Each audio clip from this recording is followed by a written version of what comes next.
계절의 여왕이라 불리는 5월인데요. 이 5월에는 뭐 계절의 여왕뿐만이 아니라 너무 많은 수식어가 있는 것 같아요. 뭐 가정의 달, 뭐 어버이 주간, 어린이 주간, 뭐 계속 있습니다.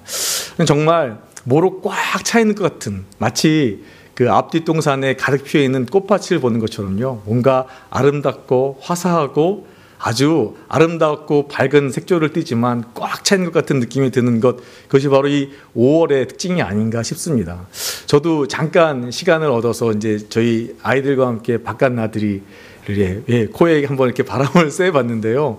정말 좋더라고요. 좋을 뿐더러 야, 참 좋다. 정말 계절이 참 좋고 아름다운 것들을 다시 한번 경험할 수 있는 그런 시간이었습니다. 그런데 이 5월이요, 가정의 달로 불립니다. 어린이날도 있고요, 어버이날도 있고, 곧 있으면 이제 어버이달이죠. 예, 선물 많이 주셨으니까 받으셔야죠. 아니신가요?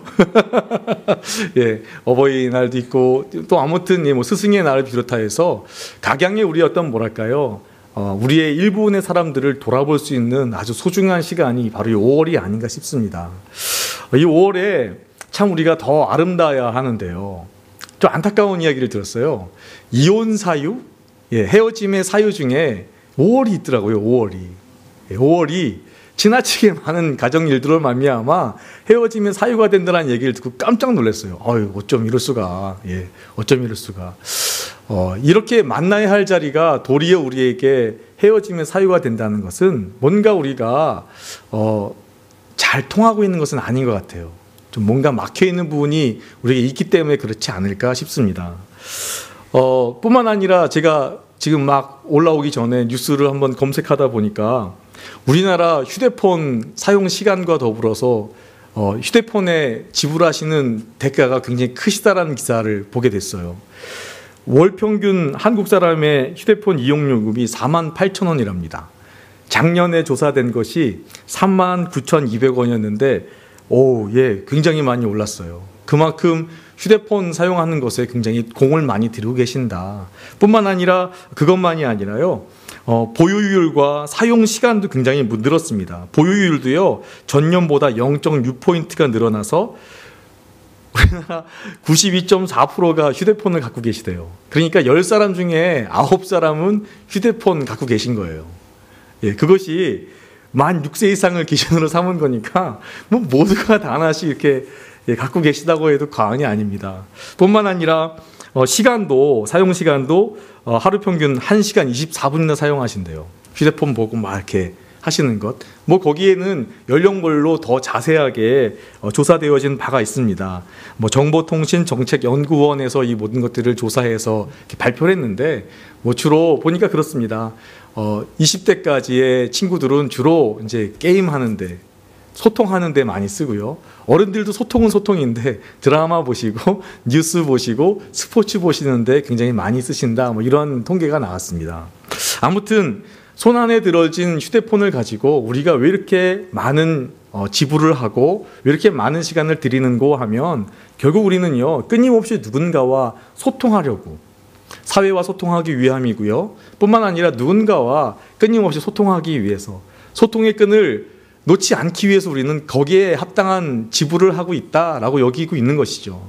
그런데 이제 그것을 표본을 만들어 놓고 보니까 야, 어마어마하구나, 이런 것들을 우리가 밝히 보게 되어지는데요. 그러면 우리가 이렇게 지불한 만큼 과연 소통하고 있는가?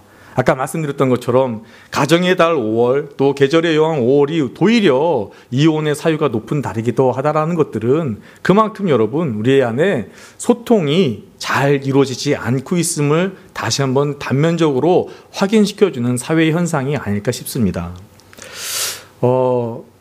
한 사회학자의 강의를 듣게 되었는데요. 고개가 끄덕여지더라고요. 야, 맞다. 이 사회학자는 우리나라의 어떤 사회의 흐름을, 시대를 구분하는 데 있어서 1997년에 있었던 IMF의 이 영향력을 굉장하게 꼽고 있더라고요. 그래서 그 전까지의 사람들은요, 무엇인가 열심히 하면 돼. 여러분, 다시 말해서 예전에는 어르신들 말씀처럼 개천에서 욕 났습니다. 그죠? 열심히 하면 된다. 땀은 배신하지 않는다. 노력하면 된다. 라는 기치를 들고 열심히 했습니다. 또 실제로 그렇게 해서 자수성가하신 분도 있었고 좀 보란 듯이 뭐 내놓을 만한 것은 아니라 할지라도 그래도 내가 좀 먹고 살만하게 되었어 라고 할 고백이 있을 만큼의 업적을 이루신 분들 좀 있습니다.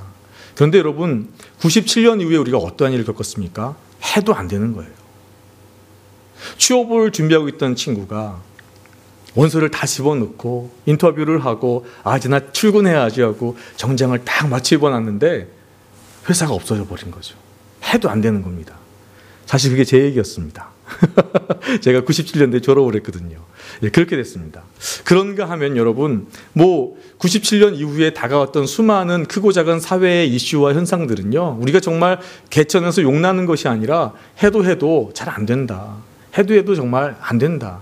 이제 개천에서 용나는 것은 그냥 문자다라고 우리가 여길 만큼 어려운 세대를 살고 있는 것이 틀림없습니다. 청년 실업 문제가 계속해서 대두되고 있습니다만 어제 오늘의 문제가 아닙니다만 점점 적층되고 있습니다. 중요한 것은요, 청년 실업 문제 이야기하면서 뾰족한 수를 내놓지 않습니다. 뾰족한 방법을 차지할 수가 없습니다. 그렇다고 일말에 우리가 노력도 하지 않는가? 그렇지 않습니다. 사회에 여기저기 크고 작은 일로 우리가 준비하고 마련해 보지만 도무지 돌파구가 보이지 않을 뿐더러 좀 우리에게 가시적인 성과가 보이지 않는 것이 더 클 것입니다. 아무튼 우리가 뭔가 이루어가고 있지만 그 가운데 근데 좀 우리가 주목해야 할 것은 뭐냐면 청년 실업 문제에 대해서도 이렇게 한번 자세히 귀 기울여 보면 청년이 말하는 실업의 문제와 어른들이 바라보는 청년 실업의 문제가 조금 구조적으로나 그들의 이야기의 뉘앙스로나 뭔가 차이가 있으면 우리가 이내 발견할 수 있습니다. 어른들 그럽니다. 무슨 직장이 왜 없어? 지들이 노력을 안 하니까 그러는 거지. 아무 일이나 한번 해보려고 해봐. 왜 없겠어? 얘기를 하십니다. 청년들은 내가 이만큼 부모의 등골을 빼고 공부했는데 정말 갈 곳이 없습니다. 이 돈 가지고는 갈 곳이 없습니다. 또 기사를 한번 검색해 보니까 오히려 정규직보다 비정규직이 좀 낫다라고 해서 2잡, 3잡 뛰고 있는 어떤 청년들의 글들을 읽게 되었는데 정말 가슴 아프더라고요. 스펙 때문에 스펙을 쌓기 위해서 무보수로 일하는데 그 열정페이는 곧 값싼 청년페이라고 하는 등호가 만들어질 만큼 그러한 처우를 받는 가운데서도 부모에게 저 괜찮아요, 잘 지내요 하면서 눈물 어린 고시원비를 지불해 가면서 살아가는 또 청년들의 그늘진 모습 보면 참 좀 뭔가 다르구나. 사회 현상을 같이 바라보고 있지만 뭔가 접근하는 방식이 우리가 좀 다르구나라는 것들을 이내 발견할 수 있습니다. 아까 말씀을 이어서 어떤 그 사회학자의 이야기를 듣는다면 그 97년을 중심으로 그렇게 나뉘어졌는데 97년 이후에 사회 현상 중에 IMF가 우리에게 해도 안 된다는 첫 번째 좌절감을 한 방 딱 먹였다면 또 한 번의 좌절이 있었습니다. 여러분 우리가 잘 알고 있는 것처럼 한국의 집회 문화가 바뀌어졌었어요. 혁신이 일어났었습니다. 기억하십니까? 2002년에 우리가 아는 것처럼 서울시 광장에 붉게 물들인 붉은 관중들의 움직임이 울렁울렁하면서 정말 붉은 피를 토해내는 것처럼 막 모여들었습니다. 엄청났습니다. 외신 기자들이 앞다투어 보도하면서 이건 정말 원더풀 코리아, 정말 대단하다 이야기했습니다. 뿐만 아니라 여러분 그 붉은 함성에 가려졌던 이야기이지만 2002년도에 또 어떤 이야기 있었냐면 여러분 우리가 너무 잘 알고 있는 것처럼 양주시에서 있었던 미군 전차의 추돌로 2명의 우리의 젊은 이슬들이 사라졌죠. 미선이 이야기를 하는 겁니다. 미선이 이야기로 말미암아서 사실 그때 그것이 시발점이 되어서 시청 앞 광장에 촛불 집회란 이름으로 처음 모이게 되었습니다. 사람들은 너나 할 것 없이 촛불을 들고 바로 이곳 전쟁이 멈춘 이 자리에서 군대의 어떤 행렬 때문에 무고한 생명이 이슬처럼 사라져버리고 거기에 목소리를 낼 수 없는 것에 대해서 개탄해하면서 촛불을 들고 시위 현장으로 모여들었습니다. 그때 모여들었던 시위대의 인원이 또 굉장히 산술적으로 엄청났다고 합니다. 또 그것이 시발점이 되어서요. 그 위에도 굉장히 크고 작은 이러한 촛불의 모임들이 모여졌는데 이것에 대해서도 우리 스스로도 자각하기를 더 이상 최루탄을 쏘아대고 또 화염병을 투척하면서 어떤 그런 격렬했던 시위를 벗어나서 이젠 정말 우리가 민주화에 좀 더 한 발자국 다가선 것이 아니냐. 이젠 정말 평화적으로 우리가 제스처를 취하고 사회가 이야기하고자 하는 노력이 시작됐다라고 자가 진단했습니다. 뿐만 아니라 외신에서도 이것은 굉장히 의미 있게 보도하면서 성숙한 민주주의다라고 평가하게 됐었습니다. 그런데 이 촛불 집회라는 것들이 점차 힘을 잃어버립니다. 그래서 어느 때인가 이제는 촛불 집회로 모입니다라고 한 것들도요, 이제는 이것이 불법이 되어버렸습니다. 왜 불법이 되었냐면 지금 이제 촛불 집회를 불법으로 하는 이유가 뭐냐면 밤 시간에 어둠 속에서는 할 수 없다라는 겁니다. 현행법으로는요, 집회 및 시위권에 관련 법에서 5개 집회나 시위가 해가 진 이후에는 할 수 없다라는 명목이 첨언되어지면서 밤에 촛불을 들고 모이는 것은 불법 집회가 되어버렸습니다.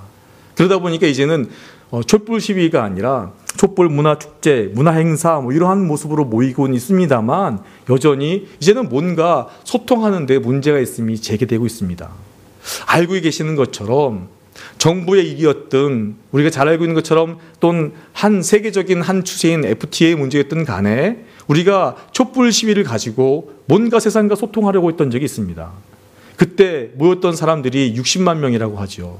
그런데 차벽 등을 통해서 모든 것이 다 단절되고 나니까 이젠 안 되는구나. 말해도 안 되는구나 라는 것이 바로 사회인식이 돼버린 거예요. 여러분, 그래서 여러분 자녀들한테 그런 얘기 많이 하시잖아요. 요즘 젊은 애들은 매가리가 없어. 요즘 젊은 애들은 매가리가 없어서 무기력하고 제대로 하려고 하지도 않아. 우리 때는 말이야, 내가 얼마든지 그냥 열심히 하려고 했는데. 바로 그렇게 지금 저희가 함께 살펴봤던 것처럼 사회적 정황은 따져보지도 않고 그 친구들에 대해서만 몰아세우는 거죠. 저 녀석들 아무것도 안 해. 젊은 친구들의 말은 그겁니다. 해도 안 됩니다. 말해도 듣지 않습니다. 말할 곳이 없습니다. 라는 것이 젊은 세대에, 지금 2015년 대한민국을 살고 있는 청소년, 청년들의 소리 없는 고함이라고 사회학자는 이야기하고 있습니다. 이처럼 여러분, 소통이 되는 듯 하지만 소통되지 않는 사회, 소통을 요원하게 바라고 있지만 소통과는 거리가 먼 듯한 사회를 살고 있는 것이 오늘 우리의 삶의 자리입니다. 그런데 여러분, 오늘 저희가 본문으로 함께 살펴보고 있는 이 신명기의 말씀이 오늘 우리에게 이 소통에 대한 중요성을 다시 한번 일깨워줌과 동시에 우리가 어떠한 마음을 가져야 하는지 하나님의 말씀을 통해 다시 한번 깨달음을 주고 있습니다. 살펴보기를 원하는데요. 먼저는 여러분, 신명기에 대한 좀 큰 틀을 먼저 이해하시면 오늘의 본문 말씀이 여러분에게 좀 더 몸부딪혀 크게 다가올 것 같습니다. 본래 여러분, 신명기라고 하는 이 이름은요, 신명기 17장 18절에 나오는 등사본으로 우리말로는 번역되어 있는데 이 등사본에서 유래되어진 말씀입니다. 다시 말해서 이 율법의 복사본이라는 것이 본래는 정확한 해석입니다. 그런데 이것이 이제 라틴어로 해석이 되어지고 이렇게 좀 헬라어 번역을 차용하는 과정에서 좀 잘못되어서 두 번째 율법이라는 오역된 번역을 받아들이다 보니까 듀트로노미, 다시 말해서 두 번째 책, 두 번째 계명 이렇게 좀 언급되고 있는 것이 사실입니다. 이런 오해가 있다 보니까 오해를 좀 바로 잡아야겠죠. 여러분 말씀드렸던 것처럼 그 오해해야 되는 것들이 또 하나의 우리에게 하나의 단서를 제공해 주고 있고요. 무엇보다도 여러분, 이 신명기의 말씀은 모세가 이전에 나왔던 여러 가지 이야기들, 새로운 이야기라기보다는 이전에 나왔던 여러 가지의 것들을 다시 한번 그 규례들과 또한 지켜야 할 하나하나의 덕목들을 꼽아서 특별한 것들을 갖다 다시 한번 썸머리해서 요약해서 우리에게 간편하게 들려주고 있는 한편의 설교이며 적용이다라고 여러분들이 보시면 좋을 것 같습니다. 특별히 여러분, 모세가 그러면 왜 이 신명기를 기록했는가를 좀 우리가 눈여겨보아야 합니다. 사실 여러분, 민수기와 신명기를 딱 읽다 보면 경계가 모호해집니다. 분명히 내가 민수기를 봤는데 신명기를 보는 것 같기도 하고, 신명기를 내가 봤는데 민수기를 보는 것 같기도 하고. 왜 그러냐 하면 민수기는 말 그대로 그 역사의 흐름을 따라 쭉 가다가 어떻게 이제 그 모압 광야에 이르게 되었고 어떻게 40년을 광야의 생활을 지나게 됐는지. 근데 잠깐 훌쩍 뛰어넘어서 이제 다시 그 이야기가 진행되어지는 이런 과정이라면 신명기는 말 그대로 모세의 설교집이라고 할 수 있기 때문에 모세가 이제 그 모든 것들을 다시 한번 쭉 정리합니다. 우리가 이렇게 다가왔는데 오다가 보니까 이렇게 된 거야. 그래서 하나님이 이렇게 말씀하고 있어. 이렇게 이제 설명하다 보니까 중복되어지는 부분이 많은 거예요. 읽다 보니까 정신이 아득하지, 내가 이거 또 보고 있는 거 아닌가, 이런 오해가 불러들일 만큼 바로 그런 덕목이 많이 있는 거죠. 중요한 것은 여러분, 모세가 지금 같은 말을 반복하는 것 같지만 사실은 여러분 전혀 다른 세대에게 말하고 있습니다.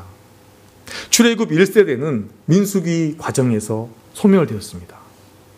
약 우리가 60만 명이라고 잡는다면 60만의 출애굽 세대가 1세대가 따라 나왔다가 하나님의 말씀을 온전하게 순종하지 못함으로 말미암아 약속의 땅에 들어가지 못하고 그 자리에서 다 소멸되었습니다. 죽음을 맞이한 거죠. 그리고 나서 이제 두 번째 세대가 이제 약속의 땅에 들어가려고 하는 겁니다. 모압 변방에 이르렀을 때 모세가 다시 한번 이릅니다.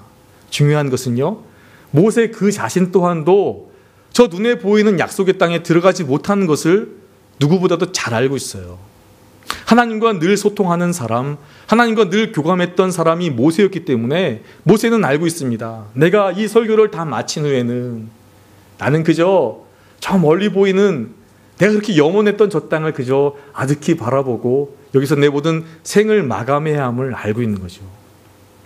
그런 마음으로 여러분 신명기를 다시 한번 들여다보시면요, 얼마나 지금 모세가 절절한 마음으로 우리에게 정말 경청하기를 원하는 마음으로 이 말씀을 전하는지를 금세 알아차릴 수 있습니다. 모세는 지금 우리에게 간곡한 말로 부탁하고 있습니다. 우리가 정말 이것을 꼭 바라봐야 한다라고 이야기합니다.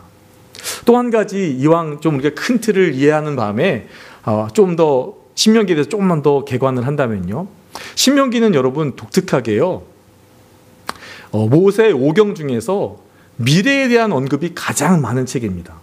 미래에 대해서요. 당연히 모세가 이제 새로운 세대가 나 없이 저 땅에 들어갈 것이니까 부탁을 합니다. 주님께서, 하나님께서, 우리 주 여호와께서 너희에게 이렇게 말씀하셨어. 말씀하시면서 뿐만 아니라 잘하면 그에 따른 보상은 이런 것이 있을 것이나 그러지 못하면. 그런데 여러분, 그 앞을 내다보고 미래를 말하는 것이 굉장히 구체적이고 굉장히 아주 현실적인 부분들을 많이 이야기합니다. 사실 여러분, 그래서요, 뒷부분에 우리가 읽게 되어지는 예언서의 많은 예언자들은 바로 이 신명기에 기초하여서 하나님의 말씀을 운반하는 예언 사역을 합니다. 신명기가 무엇이라 말했는가? 신명기에서 주 여호와께서 뭐라 말씀하셨는데 너희 세대가 듣지 아니함으로 말미암아 하나님께서 오늘날 다시 이와 같이 말씀하시느니라, 이렇게 말하는 것이 거의 모든 예언자들의 예언 사역입니다. 신명기의 말씀만 잘 살펴보아도 우리가 정말 많은 부분 유익을 얻을 수 있음을 금세 알아챌 수 있는 거죠. 이 신명기는 바로 애굽에서 탈출하여서 주님의 백성이 되게 되었던, 선택함을 받았던 바로 그 백성들에게 들려진 이야기입니다. 그런데 말씀드렸던 바와 같이 실패를 경험했어요. 한 번에 슛 골이 난 것이 아니라 말씀을 따라 나왔는데 큰 기적도 벌어지고요, 정말 40년간 만나와 메추라기로 배가 고프지 않고요, 오늘 본문에 나온 것처럼 그 이복이 헤어지거나 신발이 해지지 않을 만큼 주님의 아주 특별한 간섭하심과 역사하심이 있었지만 사실 그들은요 실패한 거죠. 실패한 겁니다. 모세는 오늘 우리에게 그 실패의 요인을 바로 정확하게 지적해서 말해주고 있습니다. 그 실패의 원인이 무엇이냐 하면 바로 소통의 부재다라는 겁니다. 그러면 구체적으로 어떠한 소통의 부재가 있었기에 이처럼 하나님의 크신 역사 가운데서도 그들이 그렇게 실수를 범했던가? 모세는 우리에게 이렇게 전해주고 있습니다. 3절, 4절의 말씀 우리 한 목소리로 함께 읽어보도록 하겠습니다. 시작.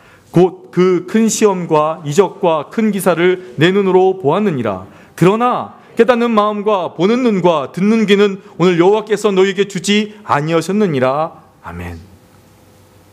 모세가 첫 세대가 실패한 이유가 있는데, 하나님의 크신 역사와 홍해가 갈라지고 요단강이 멈춰서는 놀라운 역사가 있었지만 실패한 이유가 있는데, 소통의 부재다.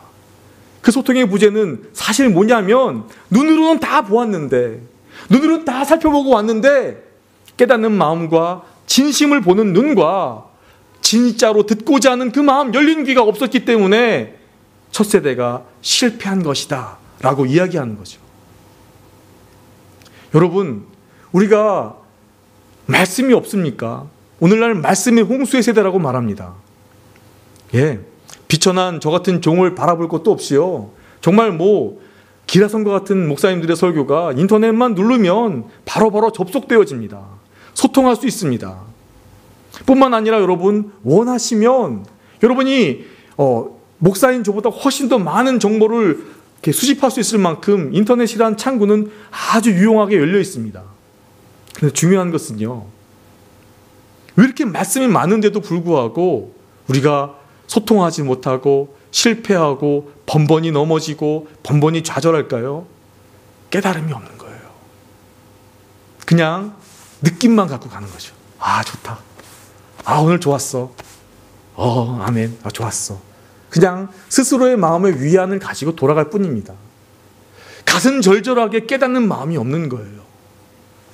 비통해하면서 애통해하면서 이건데 진짜는 이거였는데.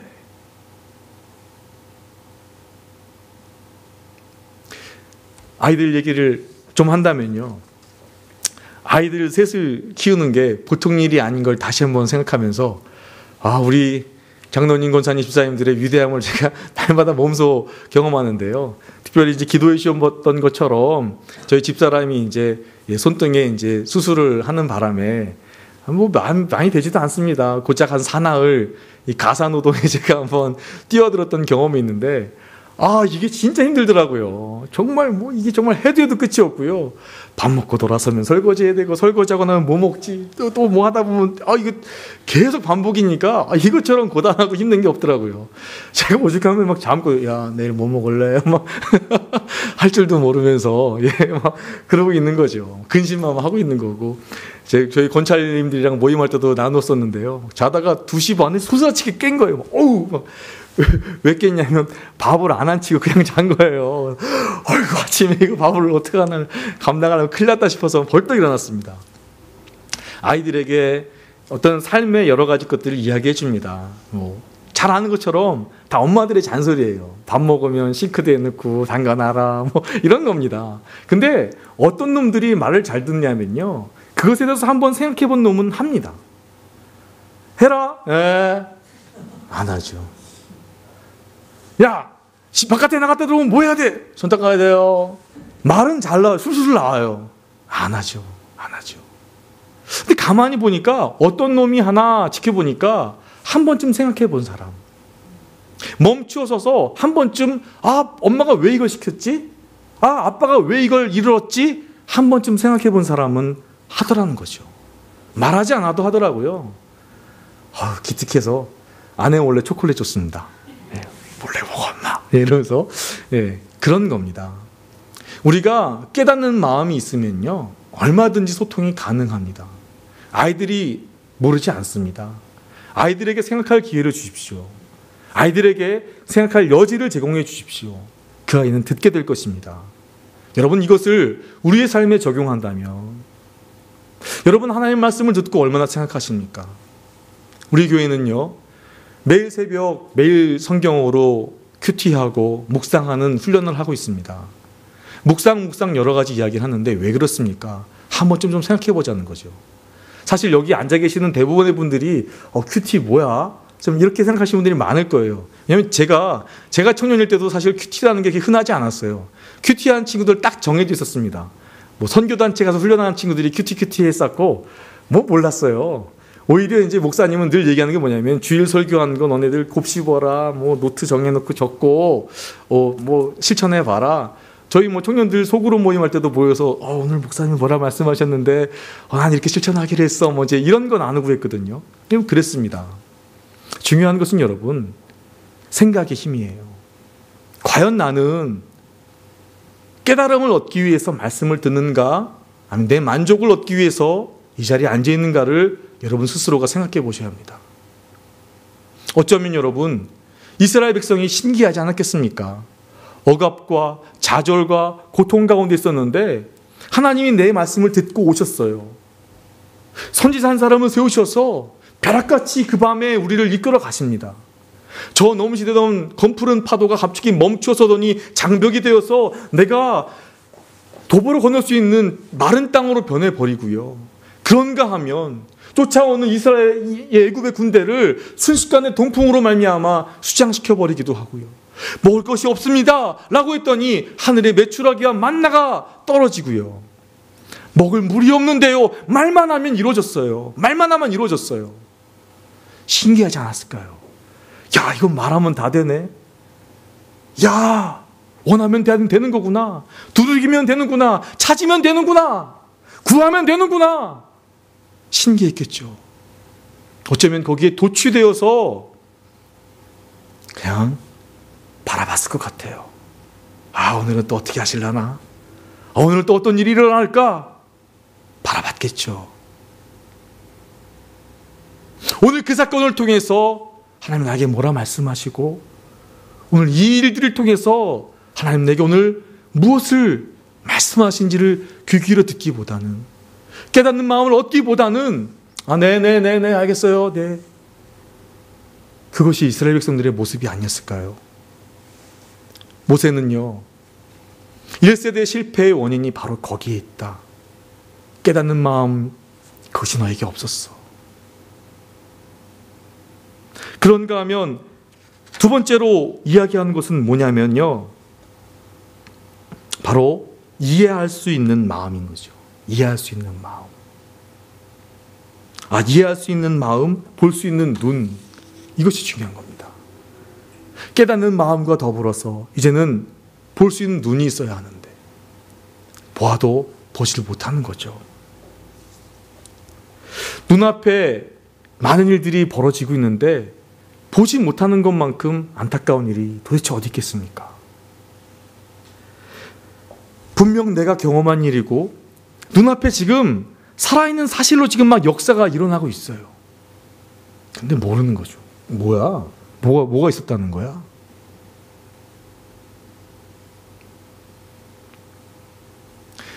선교사님들의 이야기를 듣거나 아니면 선교 현장에 있는 분들이 가끔 저희와 이야기를 나누다 보면 여기는 지금 막 난리가 났습니다.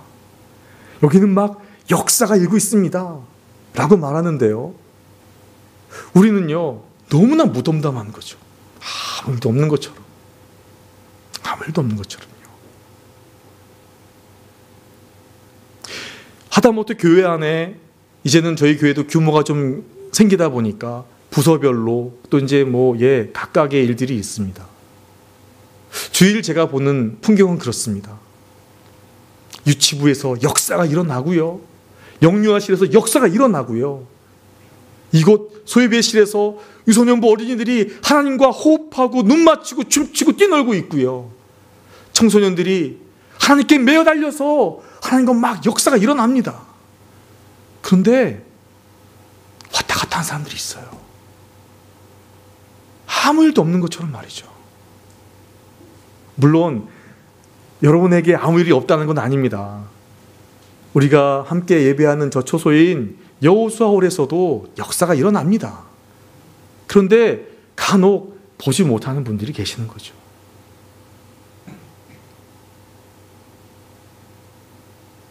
마치 영화 관람하듯이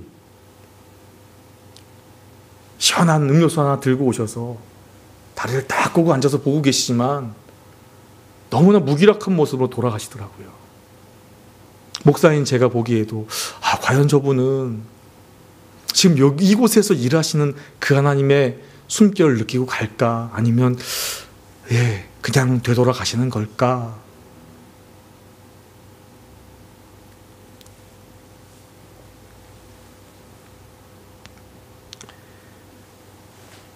그리스도인이라고 한다면 그리스도로 살아가는 사람이 되어야 하는데 그리스도와 너무 무관하게 살고 있는 것은 아닐까 생각해 봅니다.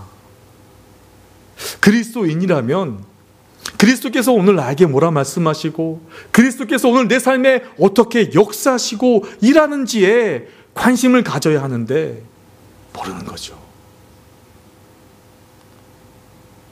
여러분 청소년들 보면서 안타까워하시잖아요. 청년들 보면서 뭐 걸그룹 누구누구 뭐 몇 번째 그룹의 아무개는 누구고 아무개 그룹은 너 그걸 다 알면서 어떻게 성경에 나오는 인물들은 뭘 이렇게 모르니 막 타박하시잖아요.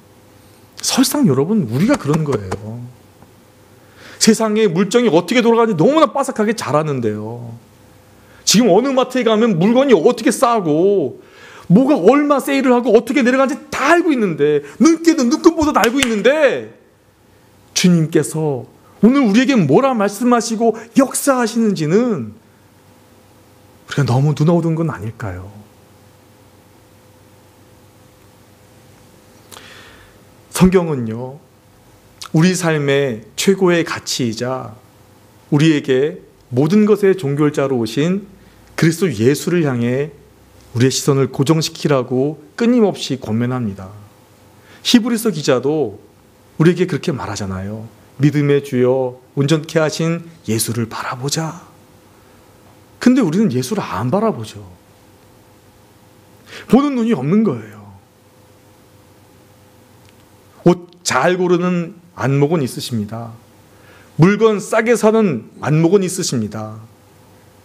품질 좋은 것 고를 수 있는 안목들은 있으신데 정작 예수를 바라보는 안목은 우리에게 좀 너무 떨어진 것은 아닐까요?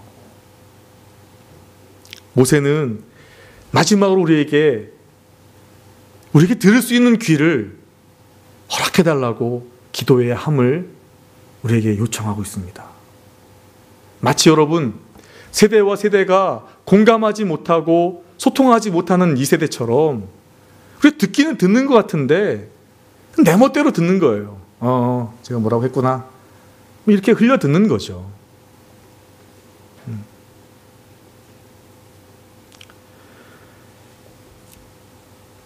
고통에 대한 책들이 세월호 사건 이후에 좀 꽤 많이 나왔습니다. 신앙서적에서도 고통에 대한 그런 분야를 다루는 책들이 꽤 나왔는데 이러한 부분들을 좀 읽다 보니까 공통되어진 한 가지 의견이 있습니다.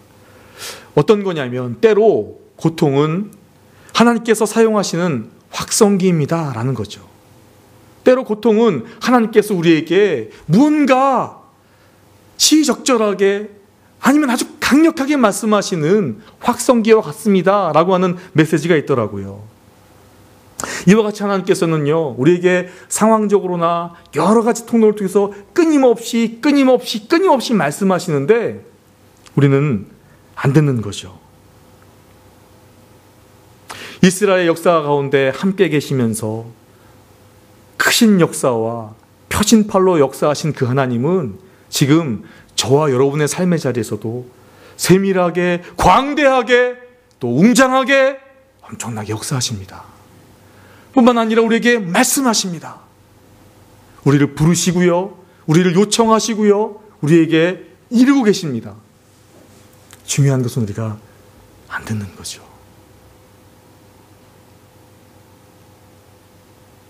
말씀드렸던 것처럼 아내가 수술을 하고 누워있는데 이제 좀 많이 아프잖아요. 사내놈들이다 보니까 그냥 엄마 이렇게 안 갑니다. 엄마! 막 달려오거든요. 좀 저돌스러워서 저도 좀 당황스러울 때가 많습니다. 제가 수술 전부터 아이들에게 일렀습니다. 얘들아, 엄마가 여기 수술을 하시는데 안 아프게 하려고 마취를 하고 이렇게 탁 자른단 말이야. 되게 아픈 거야. 니네 이렇게 조금만 피나도 까져도 아프잖아. 그것보다 한 100배, 1000배쯤 아픈 거니까 엄마한테 갈 때는 살금살금 가야 돼. 그리고 엄마 눈을 마주치고 나서 엄마가 준비되어지면 그때 만져야 돼. 이야기를 했어요. 많이 이야기했습니다. 안 됐더라고요. 안 듣더라고요. 집안일을 한다고 이렇게 있다 보면 진짜 5분에 한 번씩 아내의 비명소리가 들려요. 주로 누구겠습니까? 말 제일 안 듣는 저희 집 막내가 그러는데요. 그냥 막 달려가 안기는 거예요. 엄마! 이러고 가갖고 그냥 막 안깁니다. 뭐 오른손 왼손 가릴 것도 없이 그냥 막 안깁니다. 안 듣는 거죠. 안 듣는 거죠. 안 들을 것 같아요. 제가 이렇게 살펴보아도 그 아이의 주된 관심은 엄마의 아픔이 아니라 내가 어떻게 될까? 그거잖아요. 나 이게 필요한데. 나 이것 좀 더 해야 되는데. 너 왜 또 이리 써? 아니, 내가 이거 책을 한 번에 내가 뽑았단 말이야. 엄마한테 보여주려고 그랬어. 엄마가 중요하지 않아요. 내가 지금 이 책을 뽑은 게 너무 중요한 거고요. 내가 키가 안 자랐던 저게 손에 닿아서 저걸 붙들고 온 걸 엄마한테 자랑하고 일러줘야 되는 거예요. 사랑하는 여러분, 전 솔직히 그 모습을 보면서 제 모습을 봤어요. 아, 나도 저러고 있구나.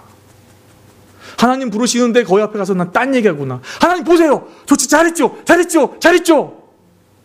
하나님 이르시는 말에는 관심이 없습니다. 하나님 뭐라 말씀하시는 관심 없어요. 보세요, 내가 얼마나 아픈데요. 보세요, 내가 얼마나 잘했는데요. 보세요, 저 이만큼 해요. 저 대단하죠. 이게 우리의 모습이더라고요.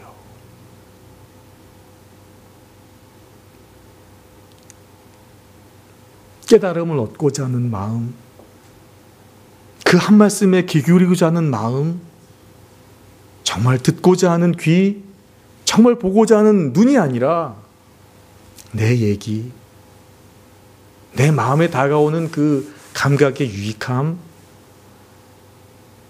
내게 찾아온 그게 다인 거예요. 여러분, 결혼한 남녀가 마음과 마음이 통하는 경지에 이르는 것이 부부됨의 성숙함의 가장 지극함이라면서요.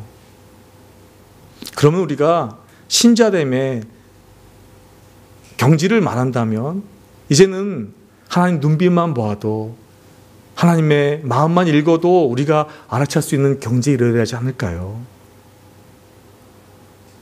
아, 하나님 이거 원하시지. 아, 하나님 이거 좋아하시지. 아, 하나님 이거 원하시지.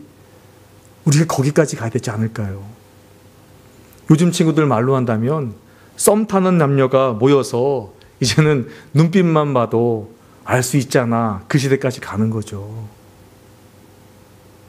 감정으로 하나님 좋아해서 시작했지만, 그러나 이제는 하나님의 마음을 단숨에 알아차릴 수 있는, 주님의 말씀을 읽기만 하여도 그렇지, 오늘 내게 무엇을 요구하시지를 알아챌 수 있는 그 삶의 자리에 가야 되지 않겠습니까? 예수님께서 이 땅에 오셔서 비유로 많이 말씀하셨어요. 왜 그랬을까요? 이 무익한 종이 묵상하기로는요, 아마도 야, 너희들 좀 마음을 알아차려봐. 하나님 마음이 어떨까? 이 비유의 말씀을 듣고 하나님 마음이 어떨까 좀 한번 헤아려 보아라 말씀하신 것 같아요. 비유의 말씀을 도무지 알아듣지 못하는 바로 그 세대를 향해서 마태복음 13장 14절 17절에 이렇게 말씀하십니다. 이사야의 예언이 그들에게 이루어졌으니 일렀으되 너희가 듣기는 들어도 깨닫지 못할 것이요 보기는 보아도 알지 못하리라. 이 백성들의 마음이 완악하여져서 그 귀는 듣기에 둔하고 눈은 감았으니 이는 눈으로 보고 귀로 듣고 마음으로 깨달아 돌이켜 내게 고침을 받을까 두려워함이라 하였느니라. 그러나 너희 눈은 봄으로 너희 귀는 들음으로 복이 있도다. 내가 진실로 너희에게 이르노니 많은 선지자와 의인이 너희가 보는 것들을 보고자 하여도 보지 못하였고 너희가 듣는 것들을 듣고자 해도 듣지 못하였느니라. 아멘. 여러분, 예수님 만나고 계십니까? 여러분, 예수님의 마음을 감잡고 계십니까? 여러분, 예수님의 작은 소리에 귀 기울이고 계십니까? 마태복음 25장에서 예수님은 말씀하십니다. 마지막 심판 때에 양과 염소를 이룰진대 주인이여, 내가 어찌하여 여기에 앉게 되었나이까? 가난한 자, 헐벗은 자, 외로웠던 자를 돌보았던 것, 그것이 바로 나였다. 그 소리에 귀 기울인 너가 착하고 충성된 종이다. 내가 왜 이 나라에 딱 벌어져야 합니까? 가난한 자, 고통받는 자, 환난 받는 자, 그것이 실상 내 모습이었는데 듣지 않는 것, 그것이 바로 내게 행한 것이다 말씀하고 있습니다.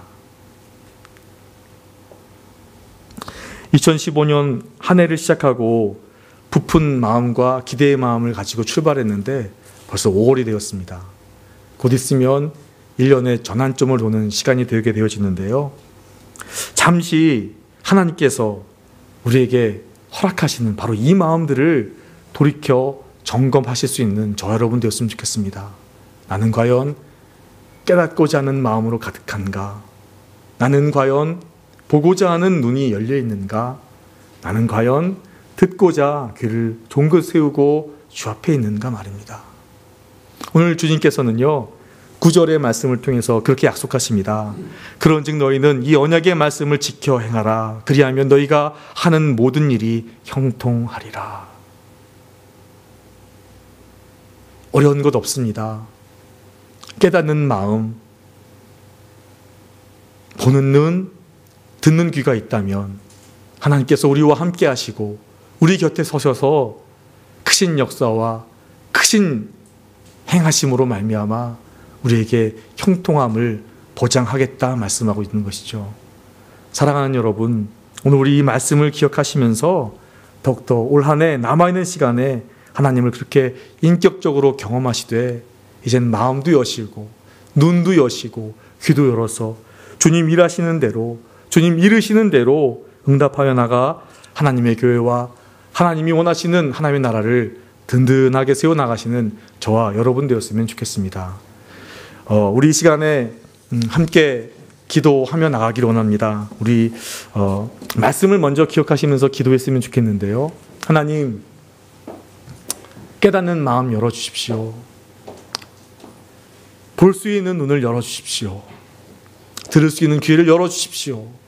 말미암아서 하나님, 이 세대가 다 지나가기 전에 하나님의 역사하심을 마음에 담지도 못하고 지나가는 어리석음을 범치 않게 하시고, 주님, 우리가 우리의 세대에 일하시는 하나님을 발견하고 높여드리며 하나님이 이루시는 복된 걸음걸음을 실천해 나가는 우리가 되어지기를 원합니다.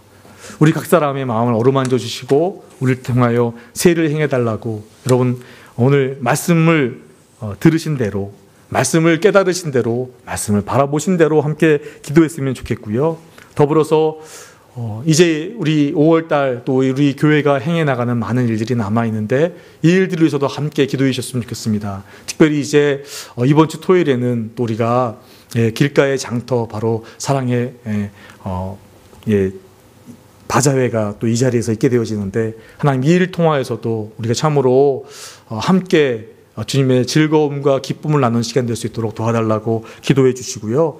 또 계속해서 기도하실 때 여러분, 담임 목사님 이 시간에도 저희가 편의상 5국으로 표현되어 있는데 중국의 서강 신학교에서 지금 말씀을 증거하고 계시는데요. 이곳에서의 사역을 통해서 말씀의 깊은 열매가 맺혀지기를 원합니다. 하나님, 이 말씀을 통해 중국의 지도자들이 새로워지게 도와주시고 이로 말미암아 중국의 교회가 저 열방 가운데 주님의 나라가 힘있게 일어서는 걸 보게 도와주십시오. 우리 이런 일들을 위해서 또 함께 기도하시고, 이번 주 금요일 날은 또 우리 청소년들이 또 탐방하는 프로그램이 있습니다. 인도하시는 전도사님과도 함께 해주시고, 주님 이 모든 사역 위에 주께서 기름 부으시고 함께 해달라고, 또 각 부서마다 지금 이제 부모 초청, 가족 초청 예배를 준비하는 가운데 있는데 이 모든 예배 위에도 주님께서 기름 부어 역사해달라고, 소통하며 더 하나 되어서 우리 안에 하나님의 아름다운 열매 맺히는 복된 이 교회 될 수 있도록 역사해달라고, 우리 이 시간 소리를 내어서 함께 기도하며 나가도록 하겠습니다. 기도하시겠습니다.